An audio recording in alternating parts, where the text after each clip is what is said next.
还空难呢。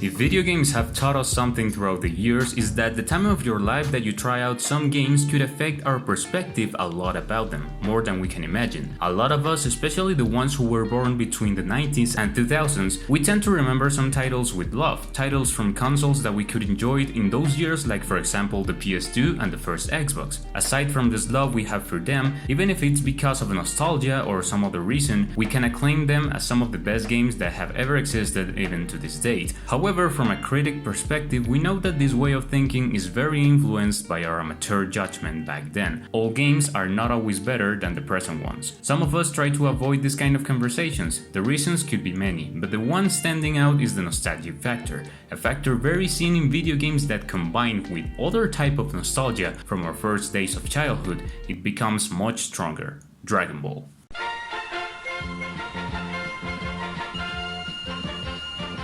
We all have heard about Dragon Ball in some moment of our life, and if you deny it, you are lying. It is not just a symbol, it's a very successful formula in gaming industry to this day. The Dragon Ball video game sounded like the perfect idea to attract teenage audience to the console market. Even when the manga and anime ended, they kept releasing more games. The game's success used to vary not for the story mode, because we all knew it due to the Dragon Ball series, but because of the combat system. There was nothing like playing matches with your friends in a Dragon Ball game using your favorite characters. As the Dragon Ball series popularity kept growing, the potential audience for a new Dragon Ball game kept growing as well. That's how a few years later, and arriving on November 13, 2007 for PS2 console, the Dragon Ball game, considered the best one in history even by some of the current players, was released. Budokai Tenkaichi 3.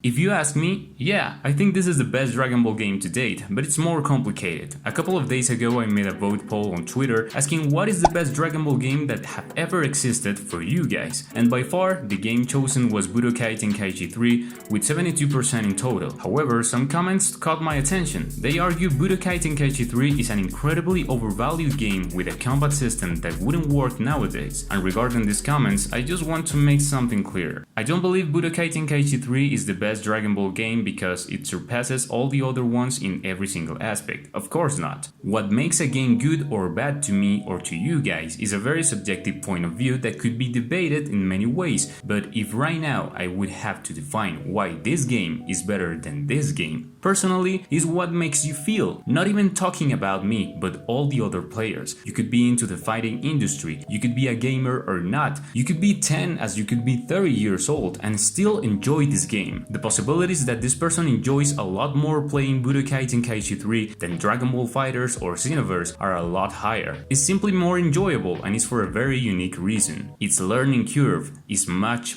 more accessible. Games like Dragon Ball FighterZ were born in a competitive fighting niche that has been evolved for decades by games like Street Fighter or Marvel vs. Capcom. Games that are targeted to a very specific audience that likes to practice a lot. They enjoy to play competitive, and they are people that I really look up to. But the way FighterZ is designed to approach certain kind of players in a long term, Budokai Tenkaichi is also heading towards a different public. It's the purest representation of Dragon Ball. It could be enjoyed by a very casual player and also by a competitive one. That's right, Budokai Tenkaichi 3 could be played competitively. Now, before you all go down the comments and start saying how you only need to press 2 different buttons in this game in order to make a combo, and in Dragon Ball FighterZ you have to train daily for hundreds of hours in order to feel a little bit more comfortable with the way of gameplay you have adapted and the amount of hours you have wasted in this title, just think about it and wise up about what it takes to play this game in a competitive way. Hey, just to be clear here, I'm not defending those many players that put the game in an untouchable pedestal, thinking that it will never appear something as incredible as this game. Those are the ones that truly see Budokai Tenkaichi 3 as the best one, exclusively because of nostalgia. The game is much more than that, so let's talk about it.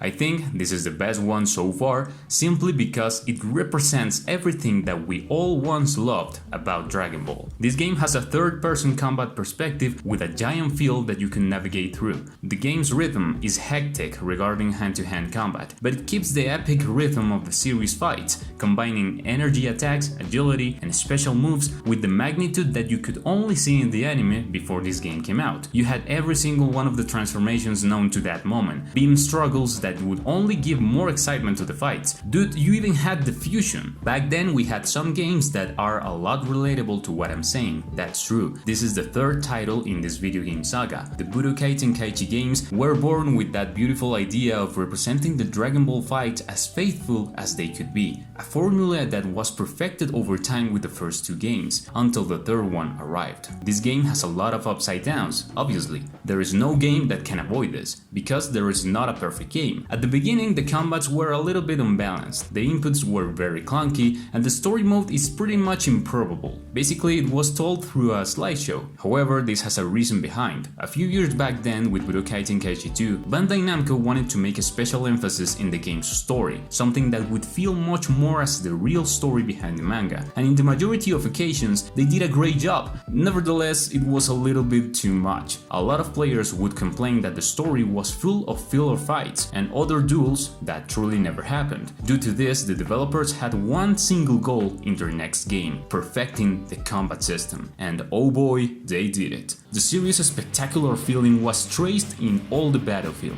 and if you were not a very veteran player, you could be a good match for a capable player just by using common sense. You know the series, you know the characters, and you pretty much know what kind of moves you have in order to defend yourself, unless you were using Pilaf or Chi-Chi. It was a duel with no importance in how it would end. By winning or losing, the experience of playing this game was always a reward. For us, it was incredible that we could recreate these battles from our favorite show in a game that looks so fluid and filled with life.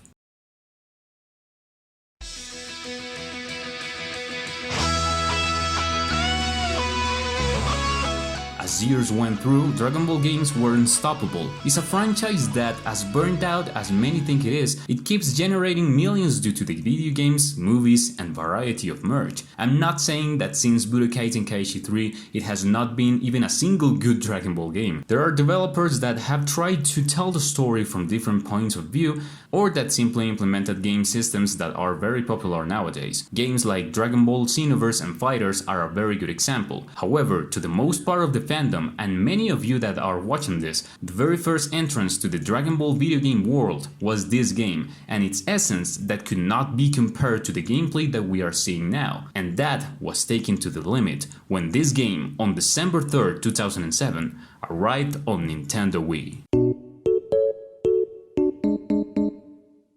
For many people, more than you can imagine, played this game in the beloved and controversial Nintendo console. It was a perfect idea. If it already felt excited to use your favorite characters recreating the battles on the show, how would it feel to mirror their movements? And let's be honest here, who never tried to do a Kamehameha as a kid? Now that could be possible with the Wii version. Technically, each part of the gameplay has its depth with movements in the controllers. If you were going to do a special attack, you had to mock the move with the Wiimote. If you had to punch a struggle with your opponent, you had to shake the controllers as fast as you could. Even the pursuit punches had to be done with the Wii remote. I mean, not punches, but you know what I mean.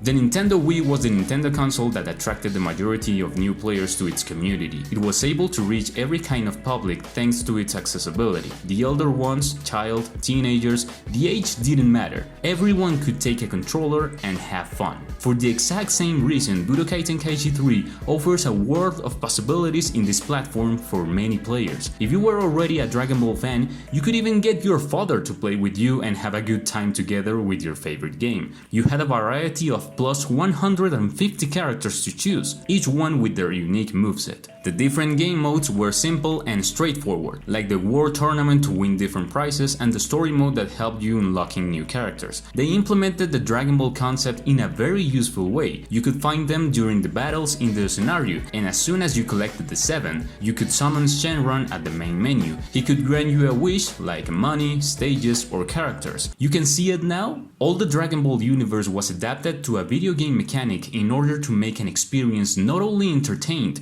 but addictive at the same time. This is one of the few games that 12 years from its release, it keeps being updated and modded by the franchise fandom in order to not let this game die. It's one of the best examples of how a beloved game should get older over time. The mods and improvements that have been implemented to the game are spectacular, to the point that you can even play with some transformations and characters from Super, and even some individuals that are not even part of this universe. This by its own demonstrates the great love and respect that the players have for this title until now. Games like Dragon Ball Z Kakarot are the living examples of what the industry is trying to achieve by representing the story in the most faithful of ways and be able to experience it by yourself. It's a very good game. Can I tell you the same about the combat system? Maybe not, but that's just me. Maybe the times have changed, and maybe the mechanics need to change with the time. A lot of players keep waiting for the day that a new Budokai Tenkaichi for the new engines arrive again to our consoles, and even if that day never comes, even if it's due to the changes that the gaming industry is now suffering, or even if for many creators the genre is already too burned out, I'm pretty sure something is not going to change, or at least not yet. And it's that Budokai Tenkaichi 3 is and will always be the perfect representation of Dragon Ball's essence.